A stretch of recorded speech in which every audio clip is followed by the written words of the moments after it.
Découvrez la rencontre touchante entre Vladimir Poutine et une jeune malvoyante passionnée de journalisme. Après sa grande conférence de presse annuelle de plus de 4 heures, Poutine a accordé une interview spéciale à cette aspirante journaliste, lui offrant ainsi une occasion unique de réaliser son rêve. Un moment rempli d'émotion et d'inspiration. Elle en a profité pour explorer son visage et l'a trouvé vraiment cool.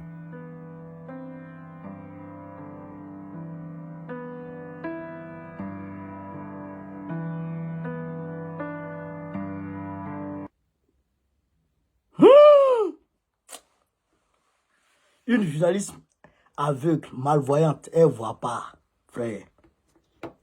Poutine la voit dans ses œuvres, dans les médias. Et la femme, son rêve, c'était d'interviewer Poutine un jour. C'est son rêve. Il a regardé ça quand il dit, la fille là, je vais la surprendre. Puis il demande aux gens, organisez ça, j'arrive. Il finit sa conférence de plus de 4 heures, il est fatigué. Et puis il vient se prêter aux questions de la jeune journaliste, qui ne voit pas clair, par compassion, par admiration, par encouragement. Il est venu s'asseoir, il lui pose-moi les questions. Et la jeune dame a commencé à poser les questions.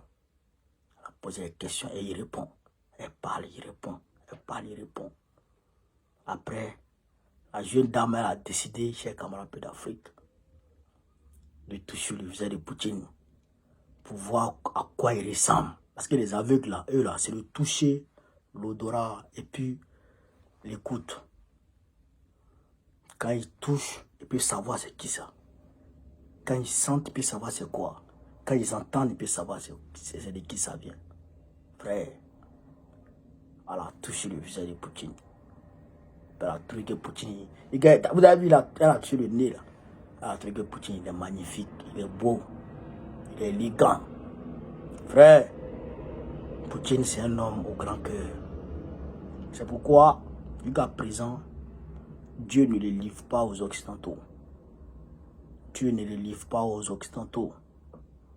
Parce que, en plus d'être un homme politique, d'être un homme d'État, qui défend les intérêts de son pays, qui défend les intérêts de son peuple, ce gars-là, il a un cœur d'humaniste.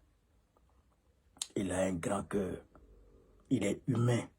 Il est généreux. Il est humaniste. C'est pourquoi vous voyez que Dieu est toujours avec lui. Dieu le soutient toujours. Depuis qu'il est au pouvoir, Dieu est avec lui. Depuis Staline, en passant par Khrouchtchev, le Brezhnev, le Gorbatchev, les Alcine et tout, l'Occident a toujours réussi à les faire vaciller ou à les faire trembler. Mais lui là, c'est lui qui fait trembler l'Occident. Il crée un monde multipolaire. Aujourd'hui, il crée un monde multipolaire grâce à son dynamisme et grâce au soutien de Dieu. Vous voyez, l'homosexualité, il n'en veut pas. Ah, quand on parle de Woubi là, d'ailleurs même les Woubi même n'ont pas le droit de faire des publicités ou de faire des manifestations, de faire quelque activité que ce soit dans son pays. Il a pris une loi la dernière fois. Tu t'amuses, on te met au youf. Ce gars-là, il y a Dieu avec lui. Il a un grand cœur. C'est ça qui est la vérité.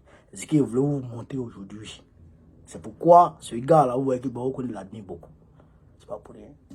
C'est un homme, il est très bien. Camarade peu d'Afrique, c'est ce qu'il voulait vous montrer. Sur ce, vive l'Afrique libre. Vive la paix dans le monde. Vive le panafricanisme. Babo président du Côte d'Ivoire 2025. Inch'Allah, on est ensemble.